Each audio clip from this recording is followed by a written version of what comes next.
for the Regional Transit Advisory Committee meeting. This is our first meeting of the year.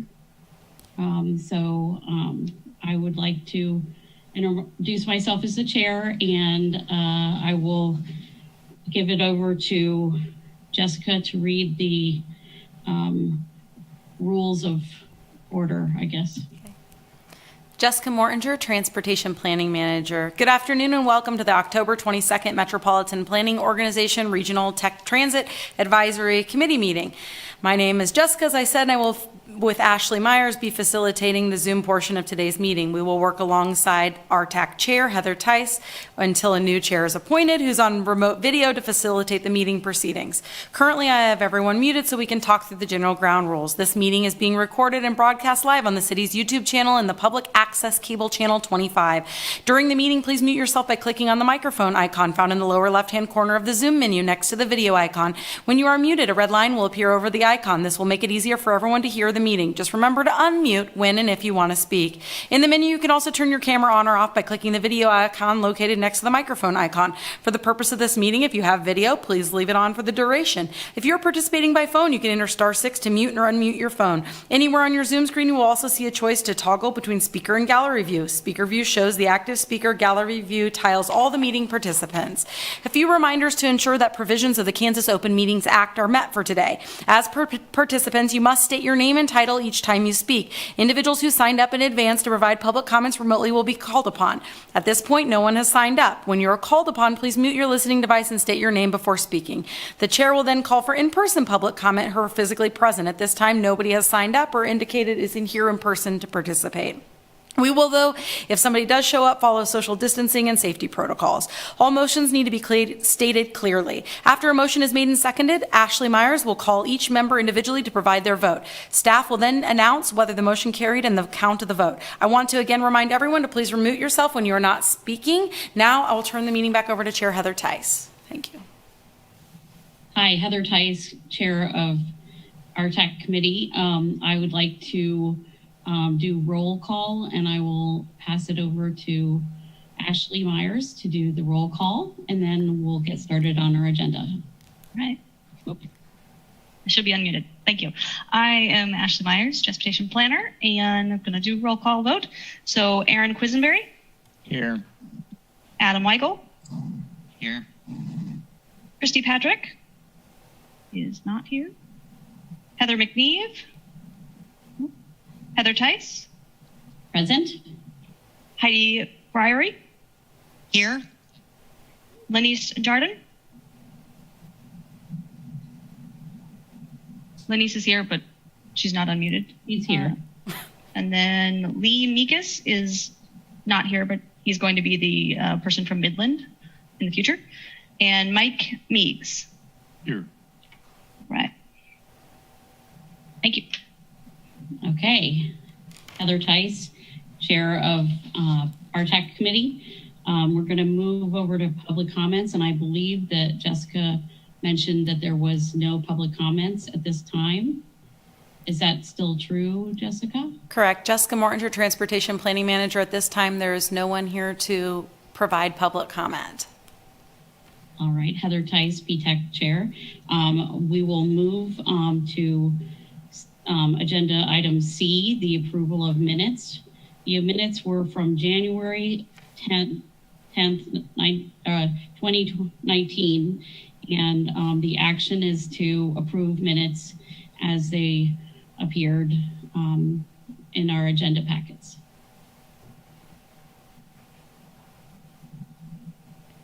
Does everyone have the agenda packets, and were they able to see the agenda or the minutes from January 10, 2019? And if so, if you'd like to make a motion, I'll need a motion and a second to approve them, or if there's any changes, please mention them. I move to accept the minutes as presented. Heidi Briery. Heather Tice, PTAC Chair. Thank you, Heidi. May I have a second?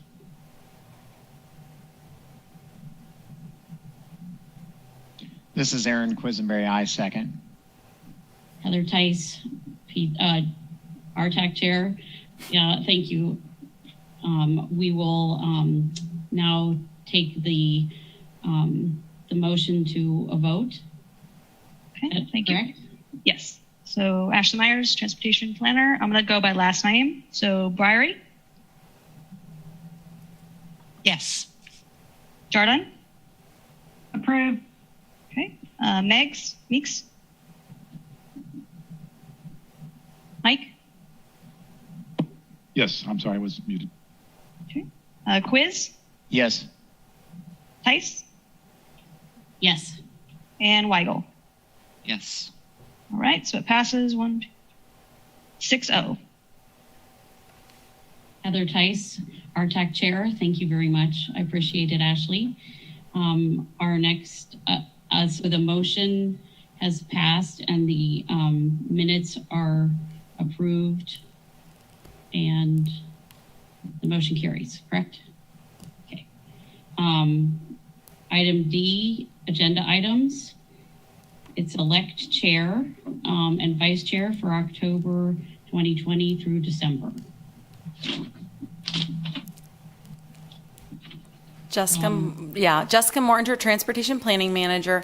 So since this is the first meeting of the year, we need to elect a chair, but considering this likely will be our only meeting of the year, and future meetings will be in 2021, we've listed kind of that election period to be a little bit longer, today's meeting, and then whatever work we end up kind of deciding we want to pursue in that coming time frame. But we're looking for a chair and a vice chair to serve for this committee. Your role is really facilitating this coordination of the meeting agenda to help staff. So we'd be happy to entertain any nominations or ask any questions if people have any.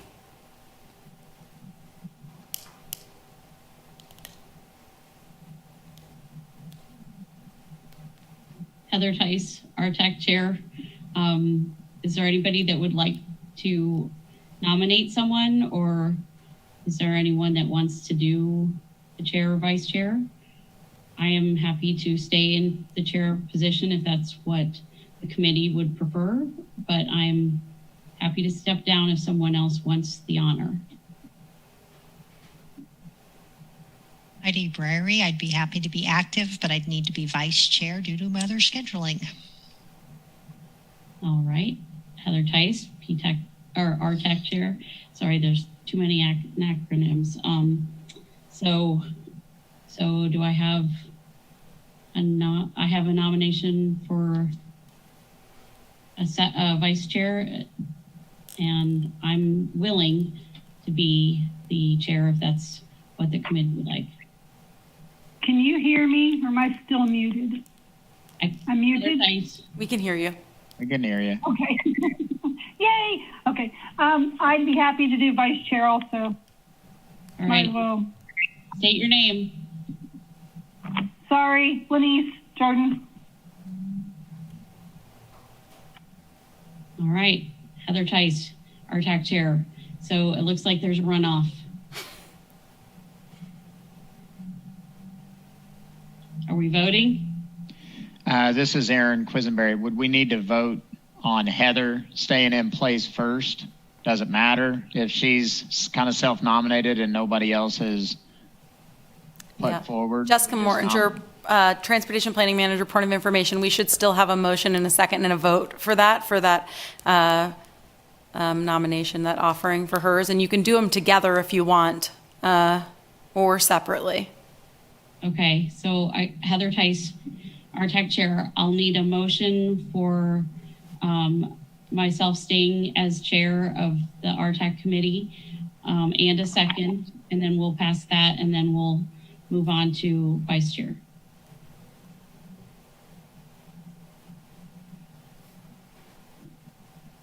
Looking for a... So we need to make a motion for Heather first?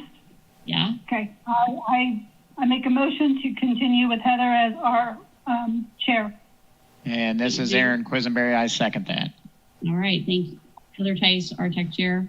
So we have Lenise and Quisenberry doing the first and the second, and now we take a vote. Correct. All right. So I'm Ashley Myers, Transportation Planner. So Briary, Agreed. Jordan, Agree. Megs, Agree. Quiz, Yes. Tice, Yes. Weigel. Yes. All right, so that passes 6-0 for Heather to be the chair of RTAC. Okay, so the motion is passed and the motion carries. So I will stay PTAC chair or RTAC chair for the next year. Okay. All right. So now Heather Tice, RTAC chair, I'll need to get I guess we need to do a motion and a second for each.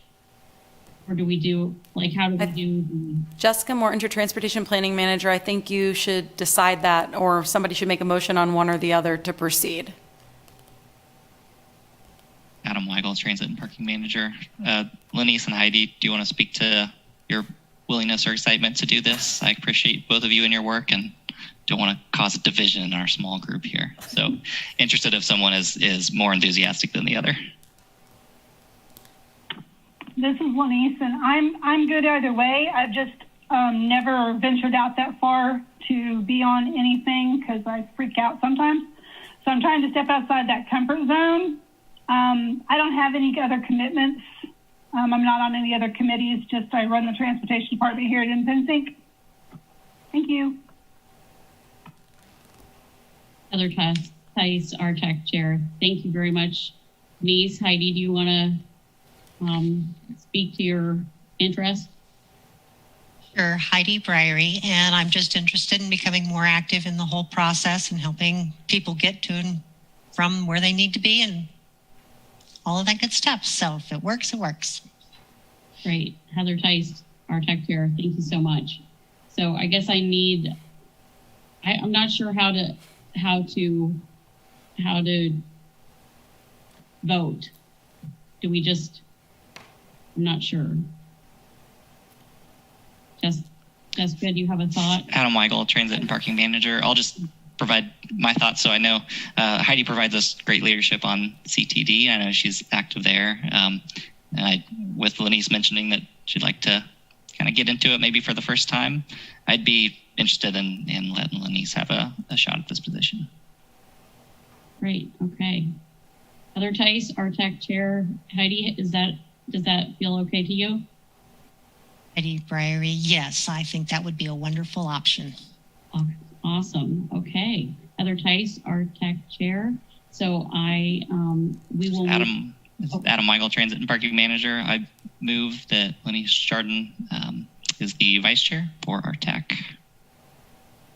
I'll need a Heather Tice, RTAC chair, please, and I'll need a second. Aaron Quisenberry, second. Heather Tice, RTAC chair. Thank you very much, Aaron. And Adam will move to a vote, and then we'll see if the motion carries. Thank you. Ashley Myers, Transportation Planner. Briery, Yes. Jordan, Yes. Meigs, Yes. Quiz, Yes. Tice, Yes. Weigel. Yes.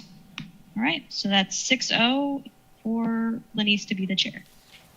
Vice Vice chair, sorry.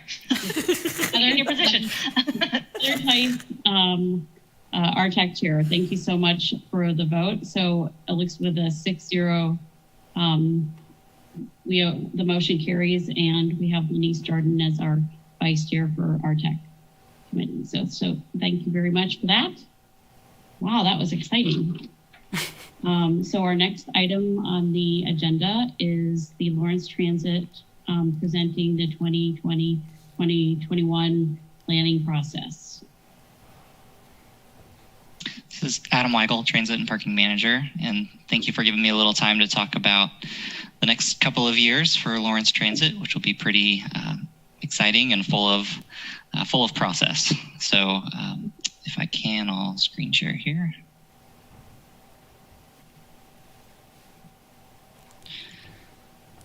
So at least a couple of you have seen a version of this presentation.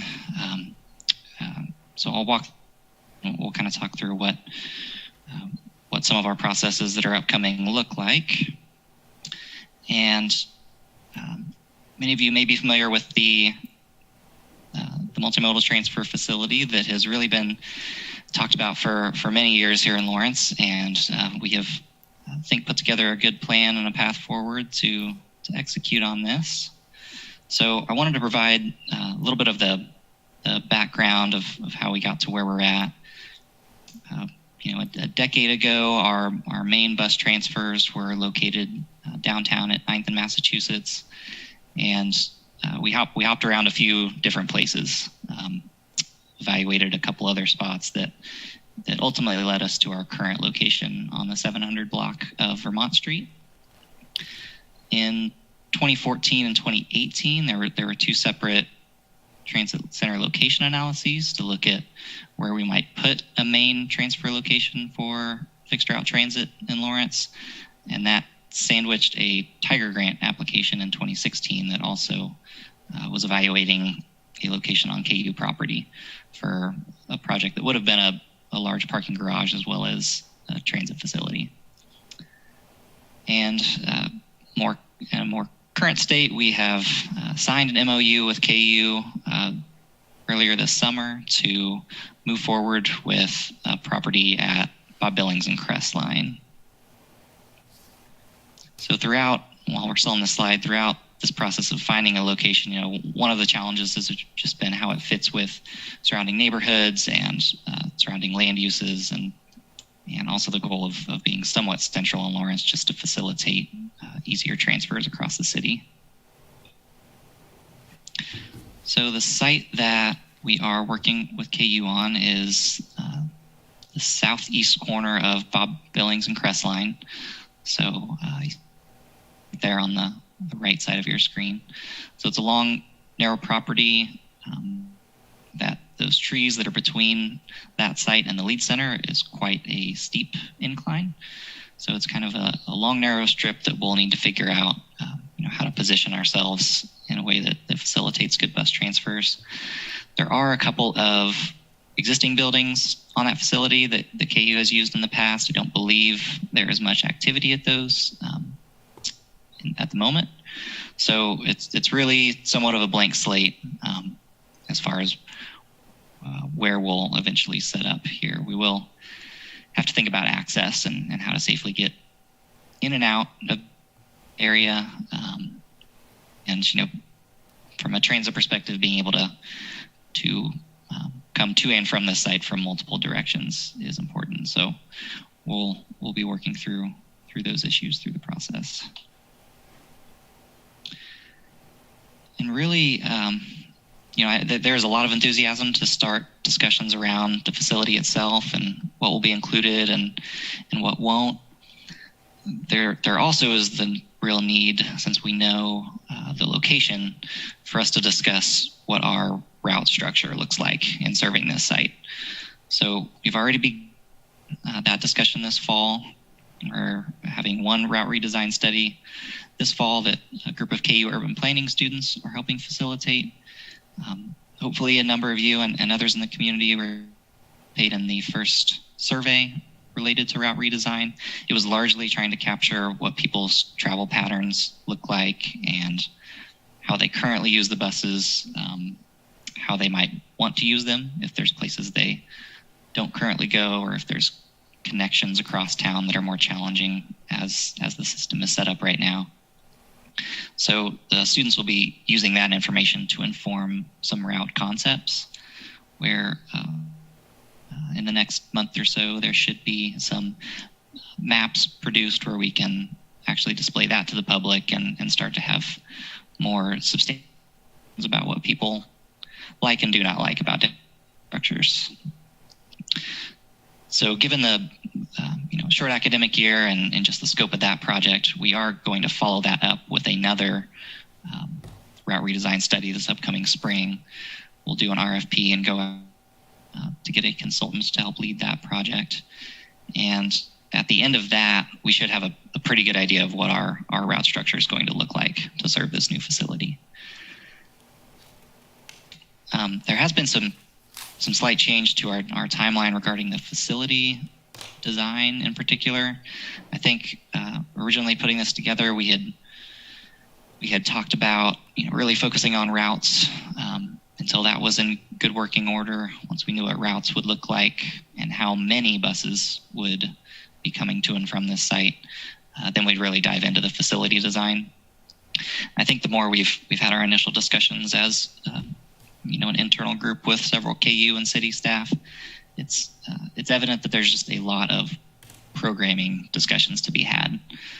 Exactly what elements we want at the transfer facility. There's very obvious ones like covering and seating for passengers who are waiting. We obviously need bus bays.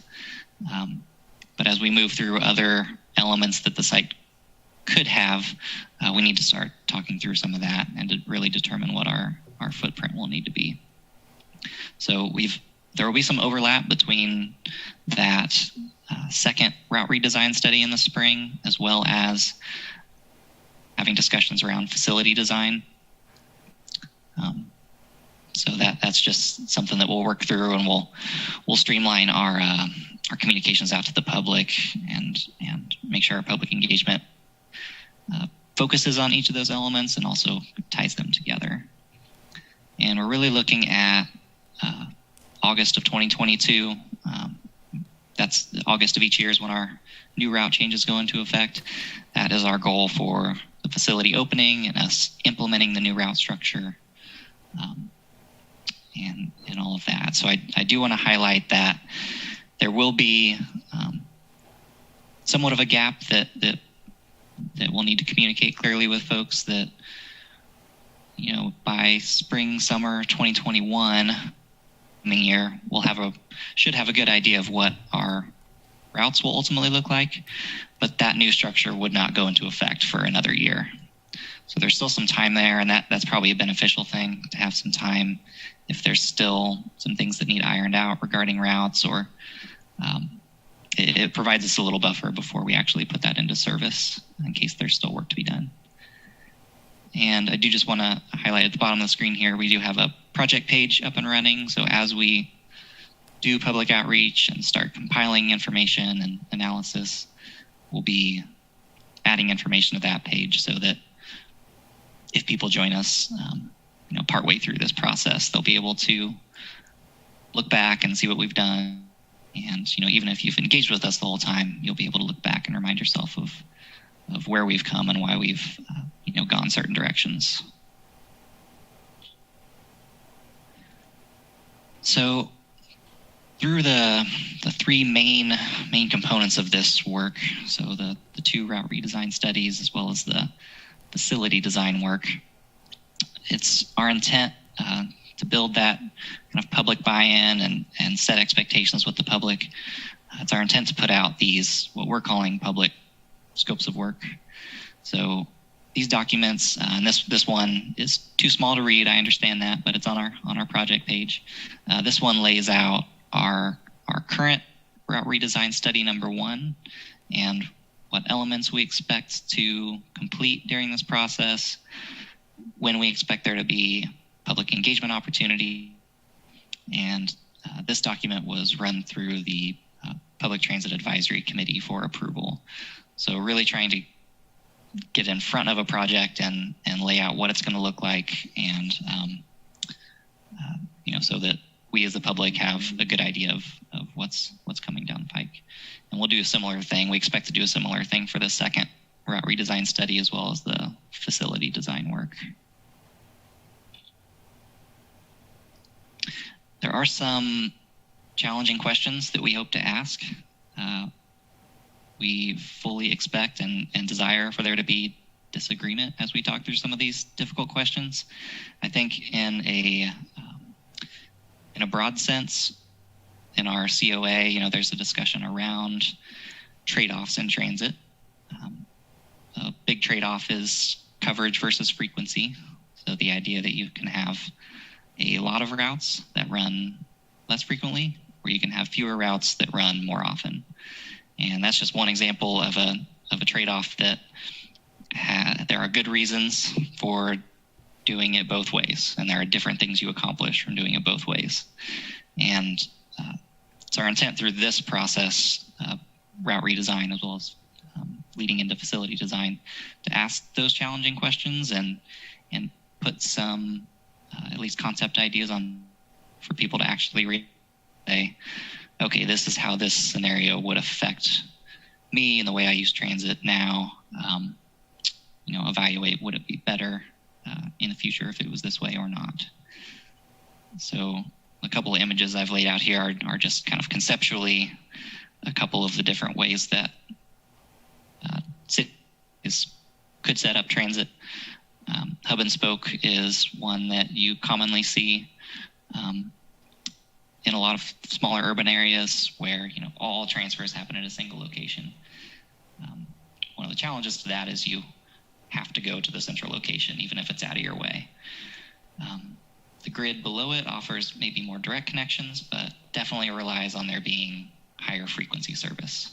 So these are just some of the examples we really want to discuss with people and get good conversation, so that we know how to plan a system that the community wants. We want to intentionally choose a path, whatever path that is. So we have done a number of things. The outreach during COVID environment has been challenging, but we've tried to use as many tools as we can to reach people.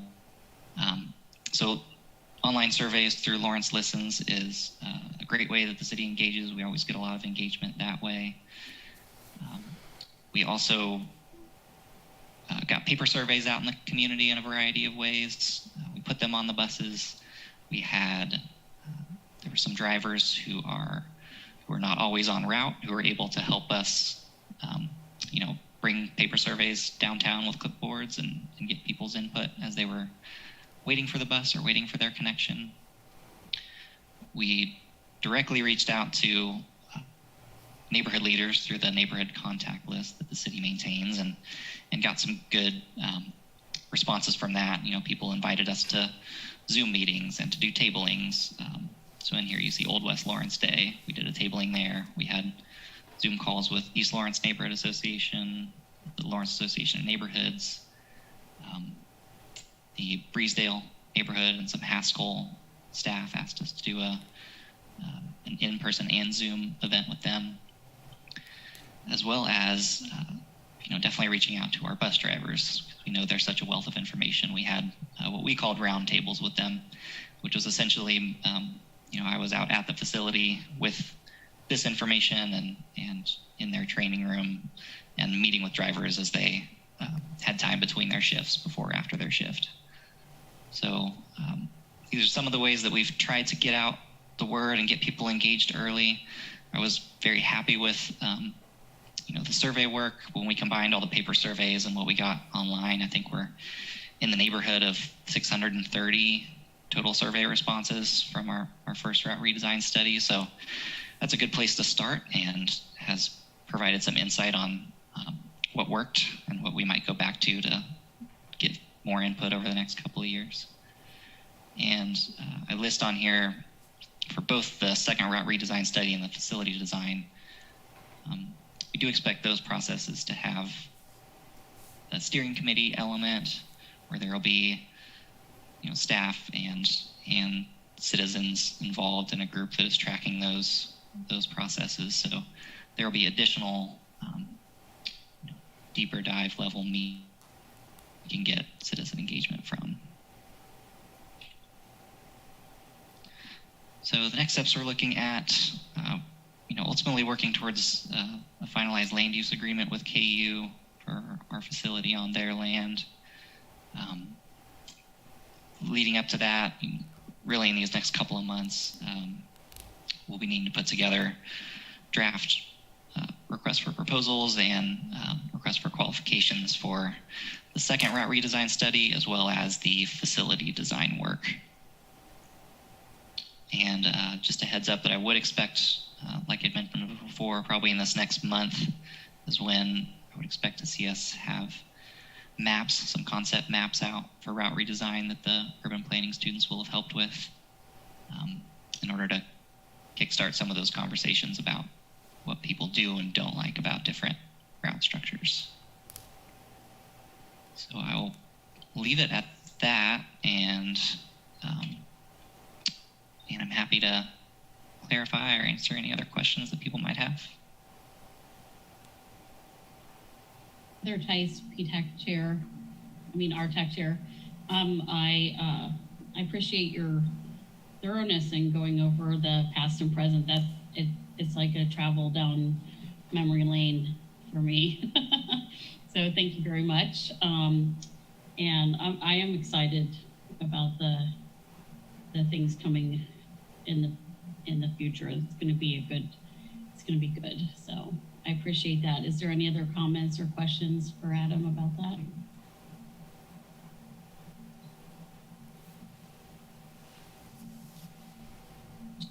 Okay, let's move on to the third item in the agenda, and that would be the RTAC Structure and Future of Coordinated Planning discussion.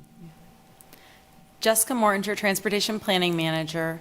Ashley and I discussed putting out some questions, for a question for you, which she'll share a slide in a minute and talk a little bit about some of the feedback you all shared. To really discuss, there's been some community conversation around need for travel and whether it's met or unmet, whether that fits under the role of coordinated transportation planning, or whether it's really just part of Adam's role of some of the transit route restructuring and service work he's doing. And I think that all yet still kind of needs to be seen, but we realized we formed this committee as kind of a formal structure to proceed with writing a coordinated transit plan that was required by law.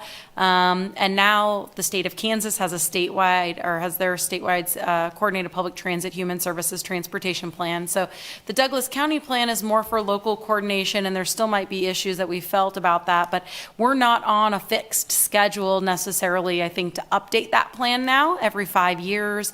And so we wanted to have a conversation about where are we at? Are there coordination issues still out there? Do we feel there's other stuff unaddressed by the statewide plan? Mainly, a result of that is really the reality, like we only met once this year. Is there just a couple times a year? Is this serving a different role than CTD1? And we wanted to chat a little bit about that. So I'll ask Ashley to share the slide and kind of your responses now. And then I'd like to open up a discussion kind of where everybody feels about that so we can just determine where we want to scope our work.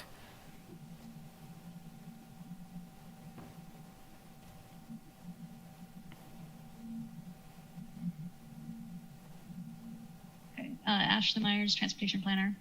Here's the results. We received 6 responses, and so 2 of them were I don't know, and then must have been, I don't know exactly what it was, but I know we had more of the I don't know than the others. And one person added an explanation that you can see there. So 16% said no, 17% said maybe, 50% I don't know, and 17% other. Looks like Heather Tice, RTAC Chair. It looks like three did the I don't know, and 3 did the other. Yeah. Maybe that's what it is. Yeah. Yep. So Jessica Mortinger, Transportation Planning Manager. So I kind of read this as like you all probably had to go do your homework and open up the plan, or you didn't, and then that's why you chose I don't know. And I think that's fine.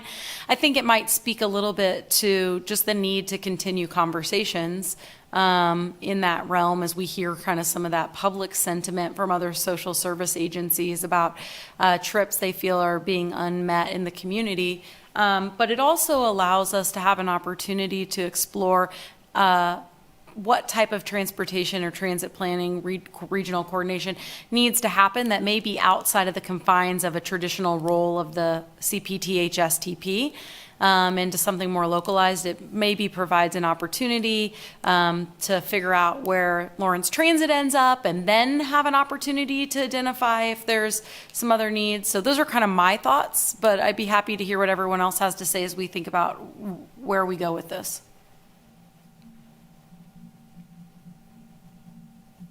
Are we good with seeing the screen? Should I stop sharing? Heather Tice, RTAC Chair. Jessica, I was wondering, I did not read every page of both plans. plans. That is not a lie. I did not do that. But I was just wondering if I felt like maybe the statewide plan was, including lots of big or little or very small rural. So that, like, what we found, at least at with the urban transit and in KDOT, is that for CTD1 is that, pretty much three of the bigger cities are all together in that corridor. So like our issues are a little bit different than maybe, southern Kansas or southwest Kansas. So I don't know. I wasn't able to take that out of it because I didn't get to read everything, but it seemed to me like that our plan, I think, suits us, but I think the statewide is more, it has a little bit more broader scope for the smaller eight regions. Heidi Breyery. I see that as well, Heather. I also know just from experience and phone calls and some adjustments that the Senior Center Transportation's trying to make. We have an issue of people going, well, how do I get a ride to KU Med? Who else do I call if Independence Inc. can't take them because she's already going to KU and I have to be in Topeka? I'm trying to figure out how we as a community can work with our other communities to help link those. Is it a case of the Senior Center takes them and we can get Topeka to bring them back? Is it a case of one of Adam's ADA vehicles can go to Kansas City for me and then I get somebody else to take them back? How do we fix that loop? Because the people that are asking me are on fixed incomes. They're living outside of Lawrence that doesn't have transportation other than Lanice and I. And I get enough of those phone calls, my brain starts to hurt because these people need to get there. They're physical doctor's appointments that can't happen in Lawrence. How do I answer that? Where do I go? Especially if they're in a wheelchair. That's what my goal is here, is to figure out how to make that work. This is Quiz. I'd like to probably also just add in kind of on the medical aspect of things, which obviously has popped up and is more prevalent now, would be just how we handle COVID transports. And I don't know how that's reflected at all, if there's anything in the state or not, but just a quick example for us, our bus provider, First Transit, when COVID first broke out, it was a hard no, we're not going to transport with a bus, a safe ride vehicle, anything like that. We got to August and we had learned more about safety protocols, put some safety measures in place. So our bus provider was actually leaning more toward, we think we might be able to do this. But then they got we're told no by their regional folks that no, we're not going to do it, which has then led to KU student housing, maybe looking at student housing folks, or I'll go out on an extreme limb, could I possibly be transporting COVID students, in my role in parking and transit? Maybe, I don't know. Nothing's been decided on that yet or not, but student housing's looking to possibly have their staff transport possible COVID students, from one residence hall to the other. But then even if student housing does it, that doesn't still fix what the county needs, so there's still big gaps in all of that. And so that's something I'd be really interested in trying to sort out collectively as a group and seeing if we can get some common ground somehow.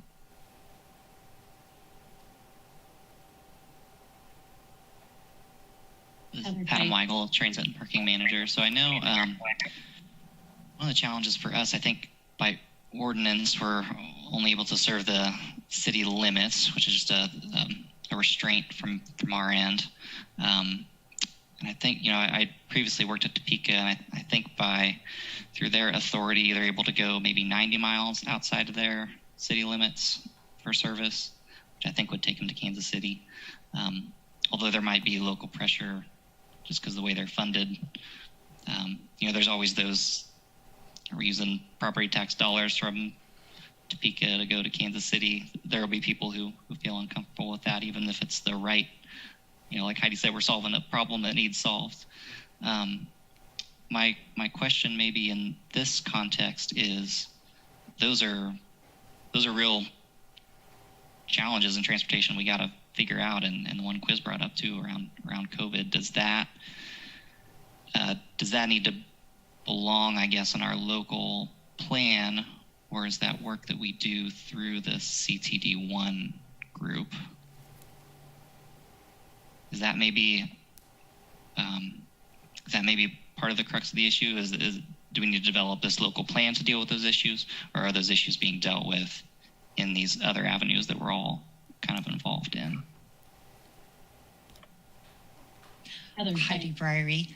My vision from this and from what I've read through these wonderful documents you all have created, they're really boring. Part of the crux is, as you mentioned, Adam, Topeka's got X amount of space they can go outside their city limits. You're limited to the city limits of Lawrence. Our organizations are limiting us. Do we need this group to be the group that says, no, we need to have some room to wiggle. We need some room to get outside that box. And is this the group to help us get that box enlarged? Because the CTD is willing to work, but we've got to figure out how to get everybody else to say, oh, yeah, that's really a good idea. Maybe we should share, and A does this and B does this, or whatever it takes. I think we need to come as a collective group to get that done. And it's a dollar and cent issue as well, and I know that, so.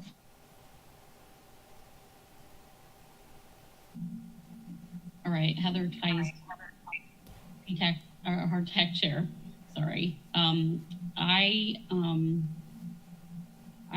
thinking about the way our the way our CTD has worked, and I think it's certainly appropriate to bring it up in the CTD one.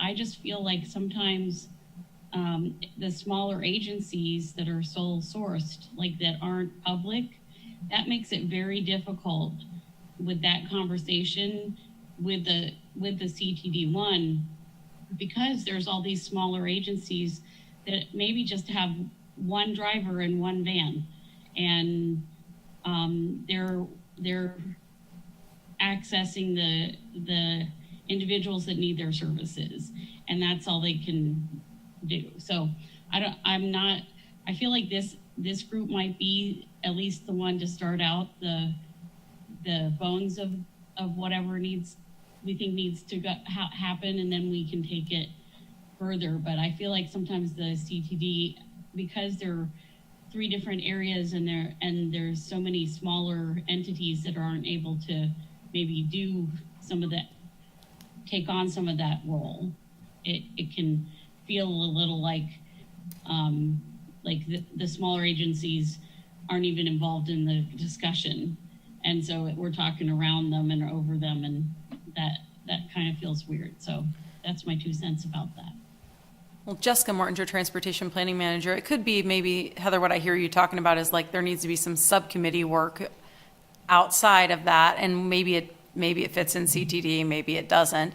I think that's kind of our challenge, is now that CTD is more active and the state has pursued writing their statewide plan, we have what's called a coordinated plan, and the state has what's called a coordinated plan. And I guess technically, when the state adopted their plan, you all as providers fill out that you are part of the state plan on your thing. So our plan is not really relevant in the same sense that it was before, in terms of it's not meeting the requirement for you all. So that's the part where it's like there might be still good work under that, but I don't know how much work we need to do to explore that and open those conversations. I know nobody today has mentioned, but we've been approached by other human service providers in Douglas County about issues of transportation need unmet related to jail populations and people getting services, or just some of their other consumer groups where they feel transportation needs aren't being met to the highest potential. And so some of that I feel like is hopefully issues we can address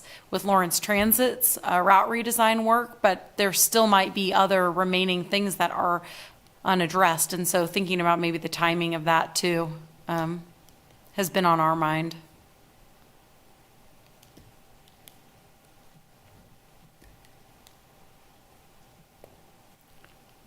Okay, Heather Tide, RTAC Chair. Any other discussion from the group? Any thoughts?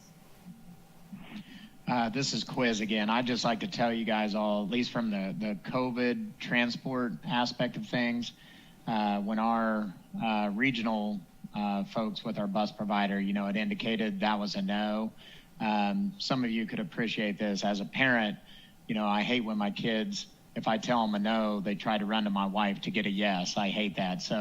But I'm still going to push and prod at the regional level. I keep getting a no. I'll try 2 weeks later until I get a yes from somebody. And so try not to be hypocritical, of course. Parenting's a little different, I think, but that's a big challenge we're facing here, at least on the campus, and I know could also be a factor in the county as well. So This is Lenise from Independence Inc. And I've been doing transportation for COVID positive patients through the hospital. And it wasn't even anything we had to think about because people got to get where they got to get. We just do all of our PPE and we do the disinfecting and we've had absolutely no problems and we drive minivans. So, we're here. I just need to know prior if somebody has COVID so that I know not to put anybody else in there with them, to make sure we do extra duty when it comes to the cleaning part. But we've had no problems with that. appreciate that information. Thanks. Mm-hmm. Heather Tice, RTAC Chair.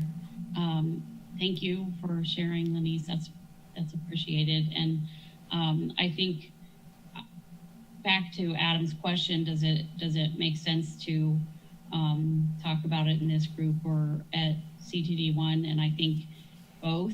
I think Jessica's also right that I think subcommittee is probably the way to go, at least to start, just to get the bare bones of what we're really looking for, and then maybe take it to the group once there's sort of a shell of a plan, or at least part of a plan, to talk about that. So Jessica Morton, your transportation planning manager. So if we anticipate like an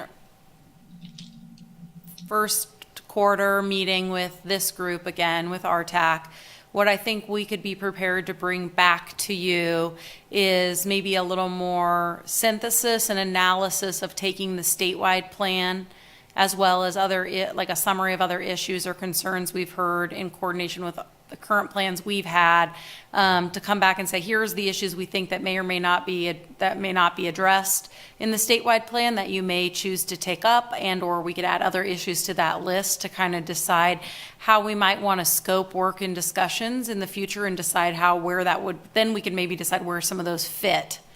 Some of the conversations about COVID transport, if Unified Command is initiated, there is a subgroup of transportation on that, and I don't know where that is, and so there would be things we wouldn't maybe want to discuss outside of other frameworks, and there might be, not all these issues might belong in the same place. They might belong in some different places. So we can, I think, reasonably do some of that synthesis, if you trust us to do that, and then we can bring some kind of a summary document, bullet point list back, to have some further discussion about how you would prioritize those things maybe, or where you would see us being able to maybe make the most action on any of that work.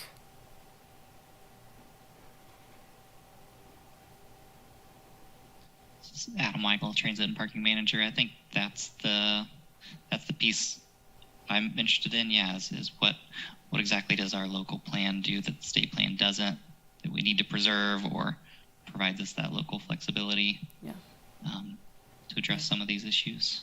Yeah. Jessica Morton, your transportation planning manager. Adam, you weren't here at that time, but when we first created this group, we were all still a part of CTD, but we built relationships, and I think that's something that's kind of the unspoken win that's been part of this planning process.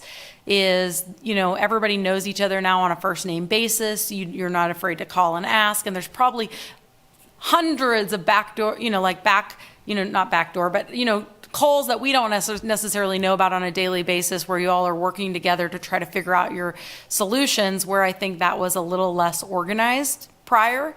And I would say that's, from my perspective, probably the biggest win, which has very little to do with what the MPO has done besides just to facilitate a space for that discussion to take place. And so even if there isn't, I think, an active issue, I think it's okay to keep this group moving. But then I would want to ask the question, like, do we have the right people as part of this group?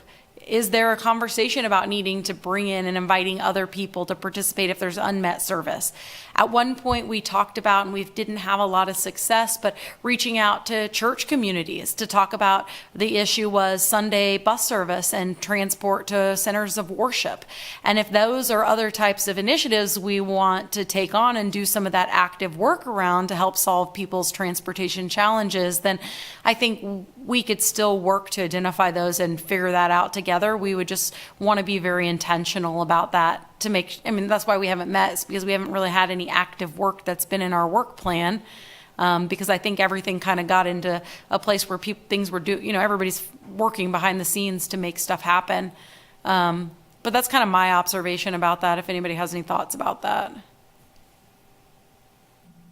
Heather Tice, RTAC Chair. I feel like definitely I've gotten to know the folks in the agencies and maybe a little bit better idea of what each agency is, what their mission is, who are they transporting, how are they making that happen? And I feel like I could call anybody on this call and ask for help, or and I have heard that some, like Heidi or Lenise, will call each other and say, I can't do this, but can you? So I think needs are being met. It may not be all the needs, because maybe not all the needs are easy to get to or easy to make happen. Just like Heidi said, that there's only so much that they can do to go to Kansas City or such. So sort of the whole point of the urban corridor, at least from my understanding, when KDOT switched CTD1 to put CTD1 and CTD2 and more together, and then they moved a couple of counties out. So my understanding is it was a way to somehow get the corridor coordinated. And the bottom line is, like Adam said, that there's borders that aren't supposed to be crossed. So it's a good idea, but how do we do that? How do we transfer in between counties? Or sorry, everybody's getting rides. So my PA keeps going off. So anyway, so I don't know if I'm answering your question, Jessica, but I feel like there's value in trying to piece out how to meet some needs that maybe aren't getting what they need. But I do think so far the RTAC, even though we didn't meet, I still know all of you. I still have called you when I needed you. So that's that. Any other thoughts? Heidi Briery at the Senior Center. Jessica, yes, I think we do need to get more players, as I guess the best name of it, involved, especially the churches or the medical facilities or whatever it is we're not meeting all their needs, and maybe we haven't gone to them and said, okay, we know this is maybe there, but is it really? Sometimes they just have to be asked point blank instead of throwing out an invitation that says, hi, come to our sparkly thing, and they don't show up. But that's my thought. Okay. Jessica Mortinger, Transportation Planning Manager. I don't want to cut anybody off, so if anybody has anything else to add, I think that's helpful. I think we'll move forward and try to work on some synthesis for you. We will also be thoughtful about some of the issues around either medical or church or some of that conversation in that document. And then when we would come back to you, we'd hope to have a conversation about priorities, because I think many of these issues, we might not be able to start tackling them all at once. So thinking about if there's one over another we want to approach in the midst of all of Adam's work for next year, which hopefully some of you all participate in different ways. We hopefully can make some progress on some of these issues. Thank you. Heather Tice, RTAC Chair. Thank you, Jessica, and everyone for your discussion. Is there anything else that someone wants to add before we move on? Okay, we'll move on to other business. Other members' discussions and updates.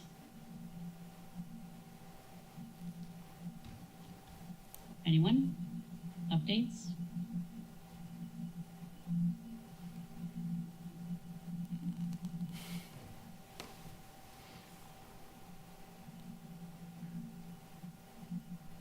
Any thoughts from KDOT? I see John's on there. Hey everybody. Down at this time, I was on paternity leave for the last few weeks, so just kind of catching up on things right now, but appreciate the invite on this committee. This is my first time attending, and I definitely see a role of KDOT participating going forward, whatever the makeup of this group ends up being.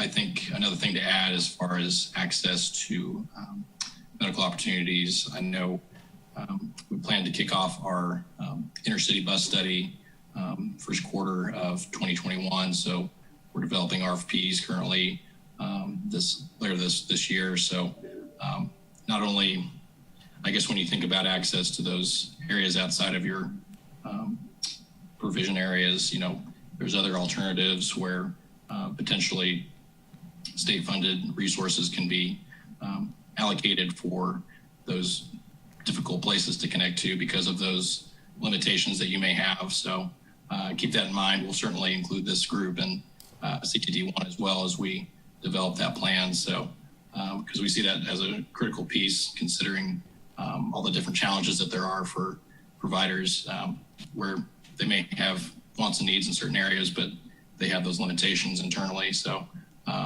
just, I guess, don't forget about those opportunities that you have as far as statewide resources that we're certainly working towards creating. So we'll certainly keep you in the loop as we develop that process further. Heather Tice, RTAC Chair, thank you so much, John. I appreciate it, and welcome back. Yeah, thanks. Congratulations. Thanks. So, any other feedback? Any thoughts? Any updates? Lenise, you have any updates? You're on mute. That better? Yes. Okay. Nothing except for we got our new van today. So I now have all my vans from 2 years ago. It's all cool. Other than that, nothing much. Heather Tice, RTAC Chair, that's very exciting. I think that is something to celebrate, a new van. Any other, Heidi, you have anything you want to share? Not much exciting's going. We're still transporting our seniors regardless of health issues. If they've got COVID, we throw them in the back end of the van with their mask on and we go. Sanitize everything as we get done. We're staying busy. We definitely have a full moon at the end of the month because all the seniors are changing things many times in one day, an hour. And beyond that, we're just moving right on along, and the Medicare prescription drug plan reviews and that are happening, and we're doing them in person, remote, phone, whatever it takes. So if you have seniors, you know you need that, have them call the center here. That's all I've got going on at the moment. Heather Tice, RTAC Chair, thank you so much, Heidi. Is there Mike, do you have anything you want to share? Yeah, this is Mike Miggs, Burton Ash. I would just share that as far as transportation is concerned, you know, our center was open, has been open the entire time during COVID.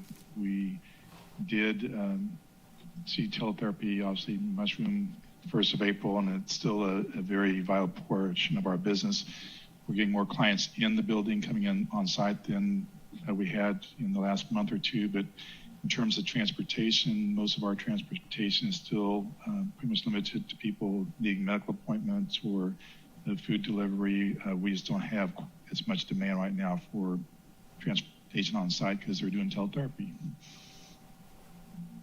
Heather Tice, RTAC Chair. Thank you very much, Mike. I appreciate your update.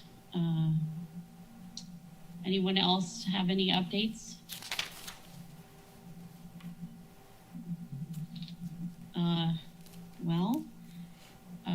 I would like to ask Jessica if is there plans for another meeting? Are we going to do a